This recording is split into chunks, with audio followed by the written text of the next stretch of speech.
Good evening. I know I am late. I said 7 o'clock, but things happen. Life happens. So sorry. I am a Jacqueline Rambo, owner of a Living Life Insurance Group. My baby. Living Life Insurance Group. I help individuals and their families plan their financial future through using life insurance products. So happy Juneteenth. Happy Juneteenth. I did really nothing today but go and visit some stores. That's all I really did. But I'm going to take this time to say thank you for watching my videos live. Thank you for commenting. Thank you for sharing my videos.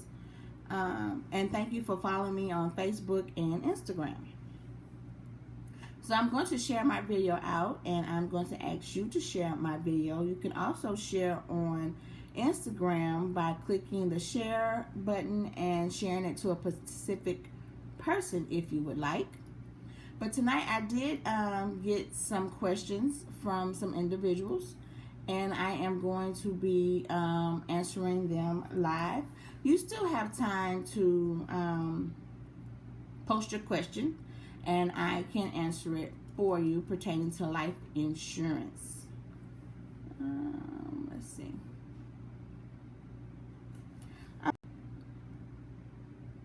Facebook might be having a problem. I got a question from, I'm not going to say anybody's names because I don't think that's relevant. But I got a question from an individual, and this particular person was asking about his brother, basically. So this is the situation. He asked me that his brother is homeless and he is incompetent.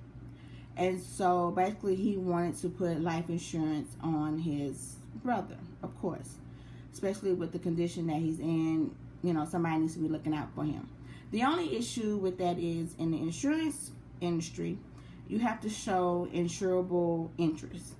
And since the brother is incompetent, he's not in sound mind to make his own decisions.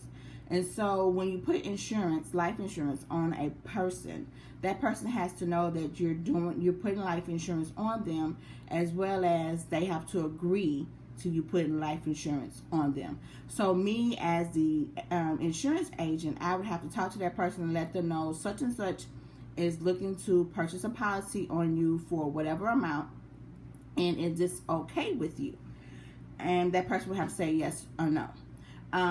In his case, if you have a person or a loved one that is incompetent, you would have to be power of attorney for that individual.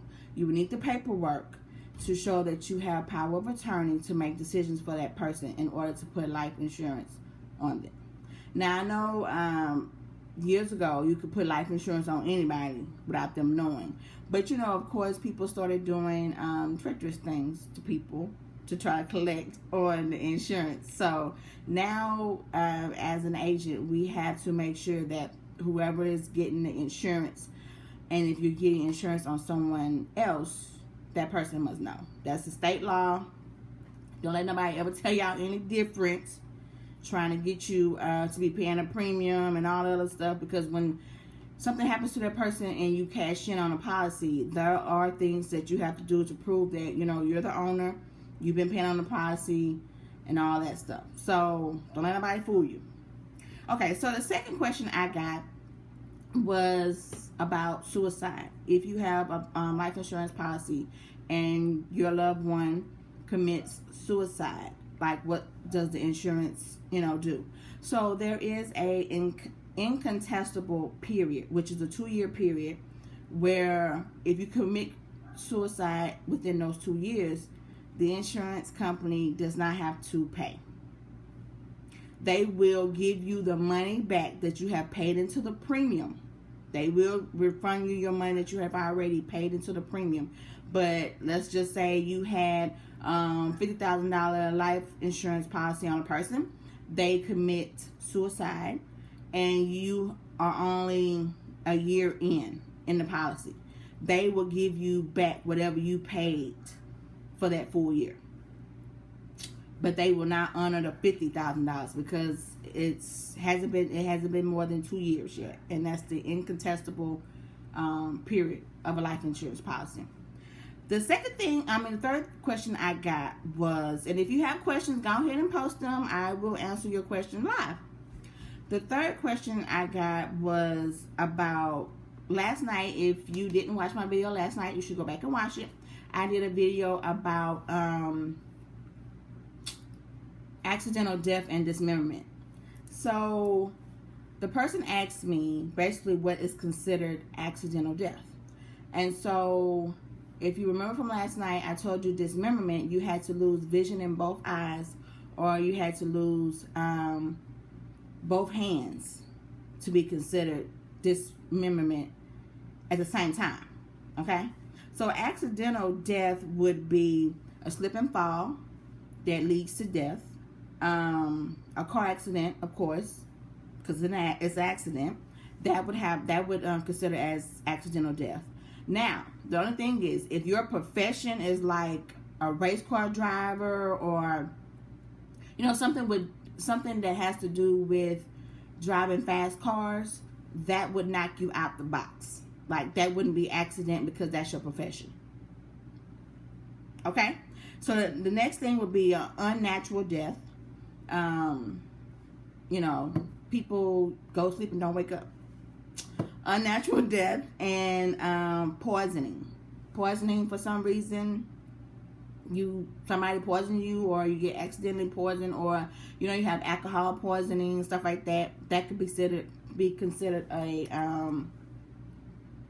accidental death. Murder. Now, murder can be considered an accidental death. It depends on the situation, like what happened in the murder, the details from like investigators and police and stuff like that. They would have to give their report, and then a coroner would give their report, and then all that information would go to the insurance company, and then they would make a decision whether it was an accident or not in a murder. Okay?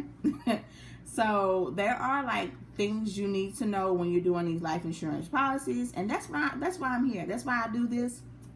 That's why I am doing this, to educate the community about things that, of course, probably don't know, never really thought of. Nobody has ever just sat down and talked to you about it. So that's why I do what I do. So the last question I got was from a couple. They have a business, and of course, they're both owners in their business. And it's a family-owned business. And they asked me what kind of life insurance policy could they possibly get to help with their business. Now, a regular life insurance policy would help for as married couples. It will help them, which if one spouse dies, it will cover income for the other spouse and all that stuff. Business life insurance, we call it key person life insurance. And what that is you don't have to be a couple. You can just have two business owners in a business, right? And so what they would do is it will cover the other person. So you have two business owners, right? I'm going to try to explain this. You have two business owners.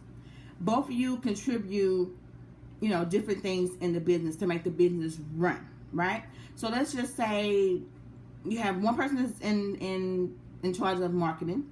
The other person is in charge of catching the sale after the person has marketed, and whatever they person market, it caught somebody's attention, so then you go over to the salesperson, right?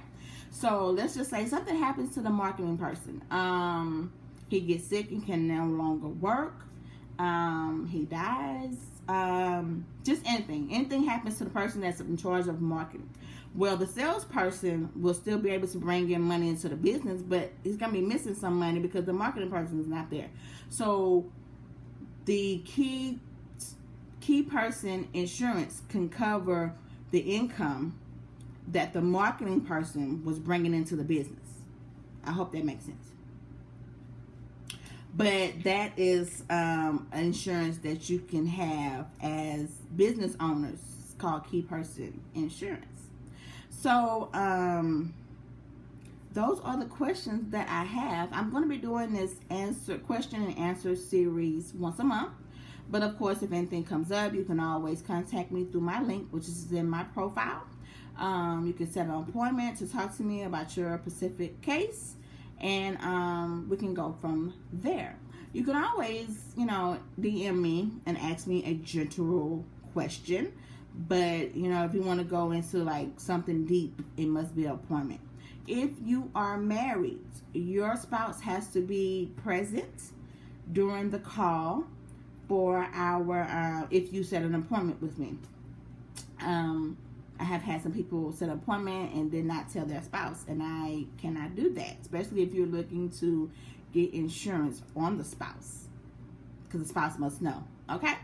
I thank you guys for watching my videos. Like I said, I thank you guys for sharing my videos. I thank you for participating. I thank you for your comments.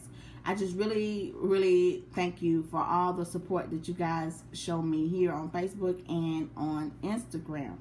So that is it for tonight.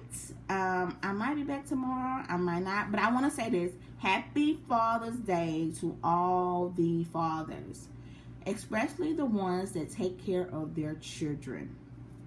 All right, so I am Jacqueline Rambo. I am the owner of Living a Life Insurance Group. I help individuals and families plan their financial future through the vessel of life insurance products. Thank you and have a great night. Bye, guys.